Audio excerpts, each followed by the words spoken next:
This is the part 3 जिस दिन हम दिल्ली पहुंचने वाले थे, बट अभी बहुत ज्यादा टाइम था। सुबह हो रखी थी, हम 11 बजे के बाद पहुंचने वाले थे। फिर हम पहुंच गए थे मथुरा स्टेशन में। ऐसे ही पहुंचते पहुंचते कई सारे स्टेशन निकल गए थे। बीच में कुछ खाने को मिला तो हमने केक खाया, चिप्स खाए, टॉफीज खाई और फिर 12 बजे के आसपास हम पहुंचने वाले थे दिल्ली। तो बस शूज वूज पहन रहे थे। फिर स्टेशन में भी भसड़ मची थी बहुत ज्यादा, तो मैं शूट नहीं कर पाई। फिर उतरने के बाद ही शूट किया। तो वहां से उतरने के बाद हमें मामा पिक करने वाले थे स्टेशन में, तो हम बस स्टेशन के बाहर ही जा रहे थे। फिर टैक्सी ली और फिर हम घर आ गए थे। स्टेशन से घर आने में लगभग आधे घंटे हमें लग गए थे, इतना दूर था, बहुत ज्यादा टाइम लगा था। फाइनली हम मामा मामी के घर पहुंचे। फिर यहाँ तो एक तो वैसे भी हम लोग थके हुए थे, फिर सीढ़ी चढ़ना पड़ा, वो भी 3rd फ्लोर। फिर आके फ्रेशन अप होकर हमने शरबत पिया एंड देन फ्रूट्स खाए। उसके बाद नहा धो लिया अपना और स्किन केयर कर लिया। फिर जो रिलीफ मिला है ना, इतना सुकून मिला कि मैं तुम्हें बयां भी नहीं कर सकती हूँ। इसके बाद मूवी लग गई थी स्त्री 2, तो वो देखा आपने एंड फिर अपना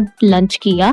लंच मम्मा और मामा मिलके बना रहे थे, मामी गई थी ऑफिस इसलिए। एंड देन लंच करने के बाद हम सारे के सारे सो गए थे। ऑब्वियसली बात है, ट्रेन में सोए नहीं थे, सबको नींद आ रही थी। फिर शाम को अच्छा खासा मौसम हुआ तो छत जाने का प्लान बना। मेरे सारे भाई बहन पहले चले गए थे, मैं लास्ट में गई थी, तो बहुत ही ज्यादा डरावना था। एंड देन वहाँ पे थोड़ी बहुत फोटोज ली, हवा अच्छी चल रही थी। फिर नीचे आ गए थे हम लोग, सारे लोग बैठे साथ में, सलोनी वलोनी खाया एंड देन हम सब रेडी हो गए थे क्योंकि आज जाना था कुछ खाने पीने बाहर।